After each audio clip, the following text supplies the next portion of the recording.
Módulo FM apresenta Mente Aberta. Mente Aberta. Um programa de bate-papo e muita informação.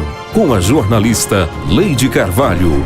Oferecimento Andap Autopeças, Unicef e Gasmarra.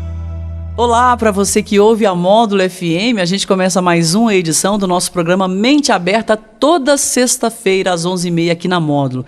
E hoje, pela primeira vez aqui no programa, a gente tem o prazer de receber o Dr. Marcelo Furtado, que é advogado, professor universitário, rotariano, pai de família. Tudo bem, Marcelo? É um prazer recebê-lo. Bom dia, Leide. Bom dia, ouvintes. É um prazer estar aqui para contribuir, trocar ideias, né, Leide, a respeito do direito. A Leide é uma excelente aluna, embora ela vai falar que aqui está como leiga, ela não é leiga não, ela conhece muito o direito. O Marcelo é meu professor na Faculdade de Direito aqui, e já que você tomou a iniciativa de mencionar, você também é um excelente professor, Marcelo. Obrigado. O Marcelo aplica para a gente lá uma das matérias mais difíceis que eu acho do direito, né, que é o processual civil, exige muito estudo, muita dedicação, e você está de parabéns, Marcelo, eu gosto muito das suas aulas. Obrigado, Leide. Dar aula, a gente fazendo o que gosta, acaba que a gente não está trabalhando, né? A gente está se divertindo, porque o processo civil ele é essencial na vida do advogado, na vida do operador do direito, é o que a gente faz todo dia. É a movimentação do processo, né? E todas as matérias que a gente fala de direito material, o ambiental, o direito de família, o direito de sucessão, o empresarial, todo ele depende do processo civil. Então acaba que faz parte do dia a dia da vida da gente, e trabalhar com isso, com os alunos que motivam, que energizam a gente, é gratificante. O Marcelo, e assim, para ser sincera com você e com os ouvintes, você transmite isso. Porque a gente sempre comenta que esse programa ele se dedica ao autoconhecimento, à informação, a trazer luz para as questões dos ouvintes. Uma consultoria aqui para milhares de pessoas. E aproveitando o seu conhecimento, hoje a gente vai falar sobre pensão alimentícia, né, que é uma questão cada vez mais atual na nossa vida, no nosso cotidiano. Antigamente as famílias ficavam aí 30, 40 anos, né, aquelas famílias tradicionais, do pai e da mãe. Hoje, muitas vezes, as famílias, as pessoas se casam e depois elas se descasam e casam novamente, e há as questões do direito, né? Você é muito procurado no seu escritório para tratar dessas questões, pensão alimentícia, por exemplo? Sim, Leide, o escritório, a minha especialidade é em direito de empresa e agronegócio, mas o nosso escritório atende todas as áreas. E na área de família, na verdade, o direito de família ele é base, né, do próprio direito. Você sabe disso, você estudou. As relações familiares, elas estão no contexto de todo o direito. Sempre que a gente trabalha, se for falar no direito de empresa, está relacionado ao direito familiar e tudo. E a questão da pensão alimentícia, ela já vem de muitos anos, né, a partir das edições das constituintes, das constituições. O direito de família toma uma forma, né, de modo a proteger aquele que precisa de alimentos dentro da relação de parentesco, e ele vem evoluindo, né? A aplicação do direito vem evoluindo com a própria evolução da família. E as famílias hoje, elas são bem diferentes das famílias de 20, 30, 40 anos atrás. E o direito vem se moldando. O direito de alimentos, ele é um direito essencial, é um direito constitucional, um direito basilar, né? Em que a pessoa que tem o dever de prestar deve concorrer para garantir a vida, a segurança, a saúde, né, o bem-estar daquele que tem o direito de recebê-los. Marcelo, você percebe esse conflito? Né? Você é mais procurado por homens, por mulheres, porque a gente sabe que na legislação, tanto a mulher quanto o homem, eles podem pagar pensão alimentícia, né? Isso. Na verdade, o filho, né, vamos tomar, por exemplo, o filho. Ele tem direito de receber os alimentos, e esses alimentos devem ser prestados pelo pai e mãe, à medida das possibilidades de cada um, né? Se o pai tem mais condições, ele deve contribuir pouco mais, né? Ou nas novas famílias, entre aspas, assim, por assim dizer, se é a mãe que tem mais condições, se é ela que trabalha e o pai não está trabalhando, a mãe é que deve prestar, na medida das possibilidades de pai e mãe, de avô e avó, né? Dos parentes próximos e da necessidade da criança. Então a gente costuma ver alguns exemplos. O jogador de futebol, por exemplo, que tem um salário, né, milionário, ele tem que prestar na medida da possibilidade dele, nem em relação a outra pessoa. Às vezes fala, mas o fulano paga uma prestação absurda de alimentos. O absurdo, o juiz estipula o valor do alimento, não tem uma tabela. Vamos assim dizer, não existe uma tabela para os alimentos. Cada caso é um caso. Estipula com base na possibilidade daquele que vai pagar e na necessidade. E quando vai analisar a possibilidade e a necessidade, tem que pensar o seguinte: ambos os pais devem contribuir, cada um na medida daquilo que pode e que tem. Agora, eu penso que estatisticamente, tem uma questão cultural nossa, os filhos ficam mais com as mães, normalmente são os pais, né, que são mais demandados para a pensão. A maioria dos que socorrem, dos que pedem, buscam pela pensão, são as mães, né, tentando dividir esse encargo, essa busca da necessidade de contribuir com o filho e acionando os pais, a maioria delas sim. Agora, como é que a justiça arbitra isso, assim? Porque você citou a questão do jogador de futebol, que a gente sempre vê na mídia as pessoas falando, mas, por exemplo, vamos trazer para o cidadão comum aqui as pessoas, o casal teve um relacionamento, o homem é, digamos, um pedreiro, a mulher trabalha como doméstica e tiveram um filho. E aí, por um motivo ou outro, ao término do casamento, e esse pai é demandado. Qual que é o valor mínimo, assim, porque a gente escuta muitas reclamações das nossas ouvintes, né, assim, que aquele valor não dá para nada, tal. Como é que você enxerga e trabalha com essas informações? Olha, Leide, a jurisprudência, o senso comum dos juízes é no sentido de que o pai precisaria daquilo que ele ganha para ele sobreviver 2/3 daquilo que ele ganha, ou seja, 66%. E para o filho, para cada filho, seria 30%, tá? Ou os 30% dividido para os filhos. E aí a gente para pensar, o salário mínimo de R$940, 30% seria 300 e poucos reais. Dá para uma criança viver? Depende da situação. Deve só o pai contribuir com os 30%? Pela lógica, né, e pelo direito, teria que o pai contribuir com 30% e a mãe com outros 30%, que equivaleria a 60% do salário mínimo para o filho menor.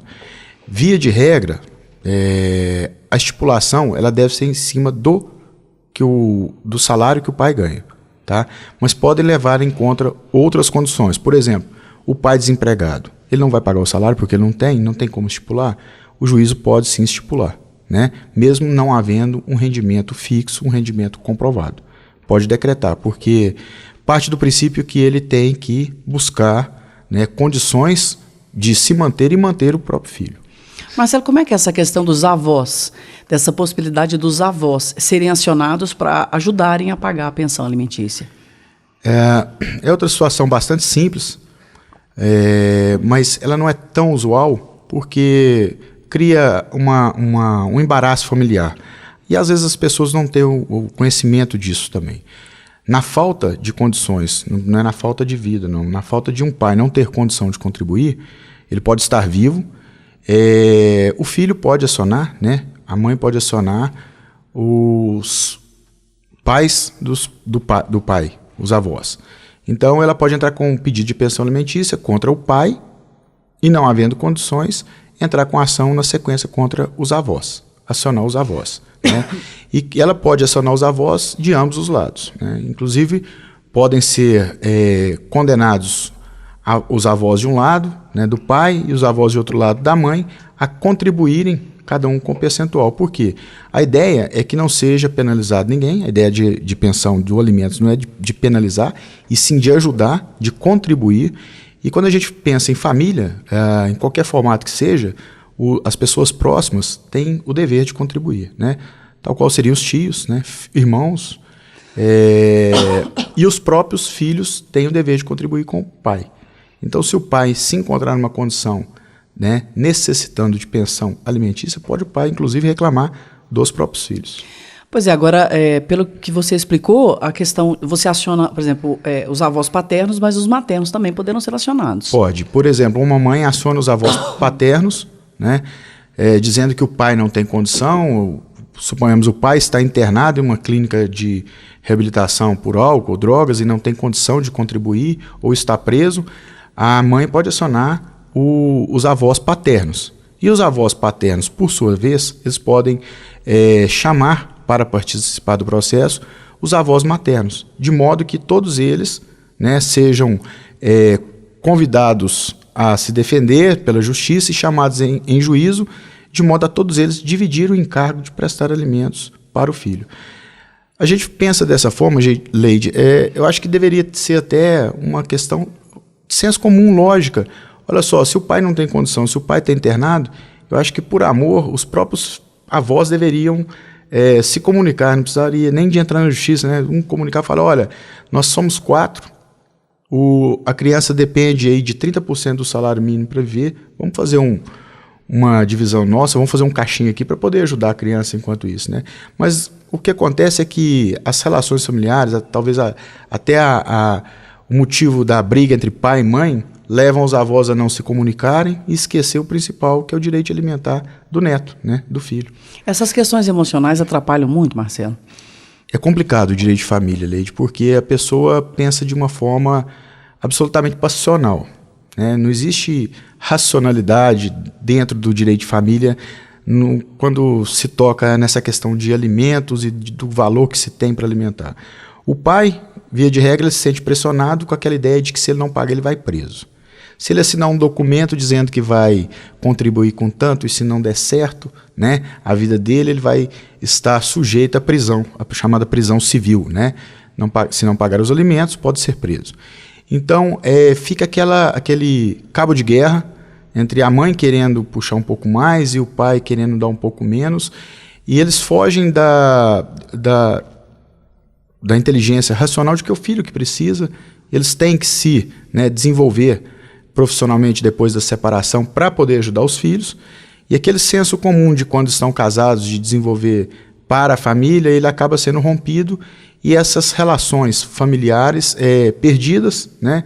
E é cada um para um lado e cada um com um interesse já diferente, e acaba que eles não conseguem conversar e resolver uma questão que, de certa forma, é simples, se a gente for pensar, né? Doutor Marcelo, a gente vai fazer um intervalo e daqui a pouco eu quero que você comente, vou te pedir aqui até uma postagem do seu escritório, né, falando sobre atraso na pensão alimentar, para a gente trazer esclarecimentos para os nossos ouvintes, e já vou ler aqui, ó.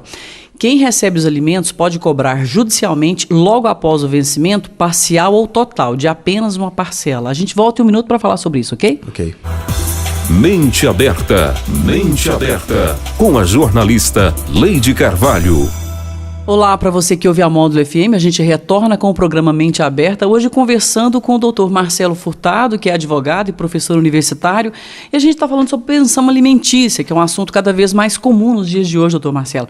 O atraso na pensão alimentar. Quem recebe os alimentos pode cobrar judicialmente logo após o vencimento, parcial ou total, de apenas uma parcela. Não há necessidade de esperar vencerem as 3 parcelas, que é a questão da prisão civil, né, do pai que não paga, pode ser pedido a prisão dele, é isso? Isso, Leide. Primeiro vamos diferenciar. A pensão tem a pensão que já foi estipulada pelo juiz, né? E aquela pensão que foi combinada extrajudicialmente, que a pessoa às vezes paga sem ter uma determinação do juiz. Quando nós temos a pensão já estipulada pelo juiz em uma decisão em algum processo, pode ser no processo de divórcio, pode ser no processo de reconhecimento da paternidade ou da maternidade, da maternidade não, mas do reconhecimento do filho, uma vez estipulado o valor do alimento do filho, a pessoa que tem o direito de receber o alimento, ela não necessariamente tem que aguardar 3 meses de parcelas atrasadas para acionar a justiça. Existe o tabu em cima disso, que tem que esperar a 3ª parcela para poder dar entrada. Na verdade, venceu a prestação, suponhamos que seja de R$200, o pai pagou R$150, se quiser acionar os R$50 logo depois do vencimento, pode ser acionado. Ah, Marcelo, mas eu vou entrar na justiça com um processo por apenas R$50. Mas olha, o que acontece muito é daquele que alimenta, ele pagar parcelado, picado e com valores menores. E à medida que esse vai ficar no saldo residual, né, 150 ele paga, de 200 ele paga 150, no outro mês ele paga 100, no outro mês ele paga 50, no outro mês ele paga 200. Isso vai acumulando um saldo devedor, e esse saldo devedor depois ele não vai poder ser cobrado na forma de prisão civil, porque as parcelas que vão ficando, elas vão se deteriorando no tempo, e depois de 2 anos, não pode fazer a reclamação dessas parcelas. Então, o ideal seria, venceu, não pagou, acionar a justiça. Tá? Porque as parcelas que vão vencendo com o processo lá no fórum, em aberto, essas parcelas, todas elas não prescrevem, a parte não perde o direito a elas, e quando faltar, e quando o juiz determinar que o pai pague a pensão, e se ele não pagar, ele vai expedir o mandado de prisão pelo tempo, tá? Todo ele, daquelas poucas parcelas que estão vencidas. Então, o ideal é, venceu a parcela, não pagou o valor integral, conversa com a pessoa, com o pai, com o alimentante, conversa, olha, eu vou acionar, eu não vou esperar as 3, eu vou ter que acionar porque é uma questão de necessidade. Se não há contato com a pessoa, se não tem a possibilidade de conversar e de tentar resolver isso amigavelmente, aciona já diretamente pelo vencimento daquela parcela, porque muito provavelmente a próxima vai vencer e não vai pagar o valor integral. Né? Marcelo, uma coisa que eu vi outro dia uma mãe perguntando, o pai ele tem que pagar R$200 de pensão. Só que aí ele pegou e deu um presente para a filha. Ele foi lá e deu uma bicicleta.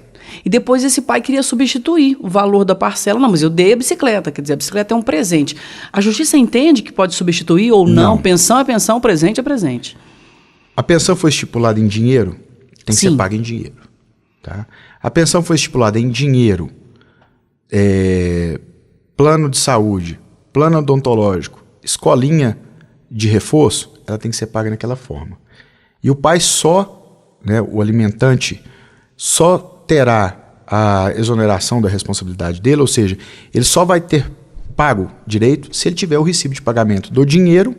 Tá? Ele pode até dar a bicicleta, mas ele terá que ter o recibo da mãe, né, dizendo, olha, eu recebi a parcela do mês tal, no valor de R$200, e a mãe dá o recibo para ele, como se tivesse recebido em dinheiro, mas, entretanto, ele entregou a bicicleta. Né? Agora, se ele deu a bicicleta de livre e espontânea vontade, a bicicleta não vai compensar o valor do dinheiro, não. Tá? E outra questão também que eu vejo que é muito comum, por exemplo, idade.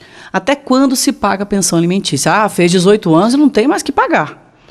Isso procede judicialmente falando? Na verdade, se fez os 18 anos e continua estudando no ensino superior, a justiça entende que a obrigação de alimentar continua. Então, se eu sou condenado a pagar alimentos para o meu filho e ele completa os 18 anos e está na faculdade, eu, pai, tenho que pedir a exoneração da obrigação de prestar alimentos. Se eu não fizer isso, eu corro o risco, tá, de ser acionado a pagar o valor, o filho comprovar e, eventualmente, eu vir a ser preso. Marcelo, e o que a gente vê muito também, algumas mães, por sentimentos, elas falam assim, não quero pensão alimentícia. Eu não preciso de pensão alimentícia, sendo que, na verdade, precisa, a criança precisa, o adolescente precisa, passa por muitas dificuldades, e a mãe, que tem uma influência muito grande sobre o filho, fica com essa história. Não vou pedir. Porque eu fui questionada por uma jovem de 16 anos sobre essa questão. Minha mãe não quer, mas eu quero, eu preciso. Eu estou passando por muitas dificuldades, eu não estou conseguindo pagar o aluguel, porque já estuda fora e tal. Como é que você orienta nesse sentido? Assim? Na verdade, a mãe ela não pode renunciar aos alimentos do filho. Tá? Em todos os processos em que envolvem menores, incapazes, o Ministério Público tem que participar. E o Ministério Público, o promotor de justiça, quando dentro do processo, ele não concorda com essa renúncia ao direito alimentar. Se o filho tem o direito e quer reclamar, no caso do seu exemplo dessa menor, que tem 16 anos, ela deveria ser assistida pela mãe. Ela pode procurar o Ministério Público e o Ministério Público tomará as devidas providências no sentido de legitimar ela para reclamar o direito de alimento que ela tem. Ela tem o direito de reclamar, né? Marcelo, você é professor de processo civil. Houve alguma mudança assim, significativa para fazer com que se facilite mais o pagamento da pensão alimentícia, que esse direito seja mais preservado? O que você viu nos últimos anos de mudança para beneficiar a pessoa que precisa da pensão alimentícia, que é o filho ou a filha? No processo civil, o que eu considero que foi uma mudança substancial para nós, com a edição do novo CPC de 2015, não teve significativa mudança na legislação de alimentos, não. Porque tem é a própria justiça que está se aparelhando melhor. Hoje o processo é eletrônico, então o processo é mais célere, ele é menos burocrático. A gente distribui uma ação do próprio escritório, é mais rápido, né? O montar o processo em si, e acaba tornando mais célere, né, o atendimento da justiça. Outra coisa, em alimentos que eu sinto uma diferença, e eu advogo há 18 anos, 18 para 19 anos, é que eu verifico hoje, que eu brinco com o pessoal, os meus estagiários, e falo assim, hoje é muito mais fácil a gente advogar e principalmente encontrar uma pessoa. No passado, quando nós não tínhamos a internet para poder localizar todo mundo, rede social, então a gente tinha uma dificuldade muito grande. O sujeito mudava da cidade, como é que você encontrava essa pessoa, como é que você sabia do paradeiro dela? Hoje basta colocar o nome completo da pessoa entre aspas, que a gente localiza a pessoa onde ela está, encontra, né, todas as informações possíveis, pega o Facebook ou o Instagram e está lá várias postagens dele numa condição financeira excelente, que nos ajuda até a pedir mais, né, aumentar o valor da pensão. Ótima lembrança, né? Isso aí. Então, assim, o Face e o Insta, eles servem muito, né, para a gente comprovar uma condição de melhor possibilidade dos pais em alimentar, né? Ou às vezes o próprio filho também o alimentando fala que está estudando, fazendo em uma condição isso ou aquilo, e na verdade o próprio Facebook dele mostra que ele está em outra condição, ou seja, esses mecanismos atuais são todos utilizados como meio de prova, e isso ajuda a agilizar, né? O localizar o devedor, ou fazer o bloqueio de dinheiro em contas, né? A pensão, quando ela não é pela prisão, quando se faz a prisão e passa, porque a prisão pode ser decretada por até 90 dias. Depois que se passar nos 90 dias, o devedor tem que ser solto, tá? Um máximo de 90. Uma vez solto o devedor da pensão, ele não pode ser preso de novo pela mesma verba alimentar que ele tinha sido condenado. Ou seja, se ele está devendo 10 meses do ano de 2018, vai preso, fica 60 dias. Ele não pode ser preso novamente por esses 10 meses daquelas parcelas de 2018. Então, nesse caso, a gente tem que executar para penhorar alguma coisa dele. Então, os mecanismos, né, de busca de pessoas, etc., e a própria possibilidade de fazer bloqueio de dinheiro em conta, que isso também é novidade no Código Novo, no CPC novo, e também um mecanismo novo da Justiça de fazer o bloqueio, que a gente chama de bacenjude, ou a restrição dos veículos do devedor. Isso tudo ajuda, né, na busca do recebimento da pensão. E por último, agora nós temos uma decisão recente em que é possível, uma decisão do STF, que o STF entendeu que não é inconstitucional a suspensão do direito de dirigir, a suspensão do passaporte e a suspensão do direito de uso de cartão de crédito. É evidente que está sendo que isso será discutido caso a caso, porque imagina uma medida restritiva dessa de suspender o direito de dirigir de um pai que não paga pensão, mas ele é motorista e ele depende da CNH para poder viver. Não é constitucional fazer essa restrição absurda, se vai limitar o próprio direito dele de trabalhar e de sobreviver, né? Mas naqueles casos em que o pai não trabalha, não faz o uso essencial da carteira de motorista, e que ele não quer pagar porque ele é um devedor esperto, está tentando contumaz, está tentando, por algum motivo ele não quer pagar mesmo, ele não quer contribuir com o filho. Pode o juiz determinar, inclusive, a suspensão dele do direito de dirigir, que não só nos casos de pensão alimentícia, mas também em outros casos a justiça tem deferido que o devedor tenha suspenso alguns direitos, tá? Para poder forçá-lo, é uma medida coercitiva para poder forçá-lo a pagar. A cumprir a obrigação. Outra pergunta também, eu tenho várias aqui, você vai ter que voltar aqui para a gente falar sobre esse assunto e outros. Mas assim, outra questão, por exemplo, a pessoa ficou 12 anos sem exigir a pensão alimentícia. Aí ela fala, não, agora eu estou passando por muitas dificuldades e eu quero que o pai da minha filha, do meu filho, ou vice-versa, pague a pensão alimentícia. Tem como exigir os 12 anos que ficaram sem cobrar? Eles prescrevem, tá? Eles prescrevem. Tá.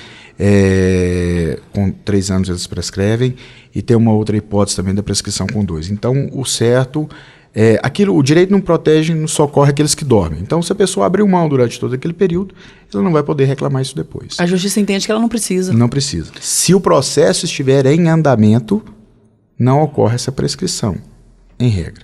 Tá. Se o processo estiver há 10 anos sendo processado, né, e ainda não conseguiu obter o êxito, é uma coisa. Agora, se não houve processo, a pessoa simplesmente nunca acionou justiça, haverá prescrição do direito dela. Outra questão, só para encerrar de minha parte aqui, que é muito discutida, é a questão do abandono afetivo. Por exemplo, o pai não pagou pensão, nunca teve nem aí com o filho, com a filha.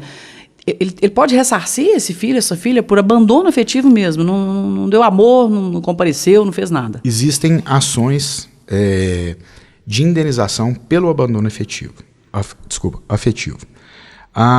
Essas ações, elas dependem muito das circunstâncias, do caso a caso.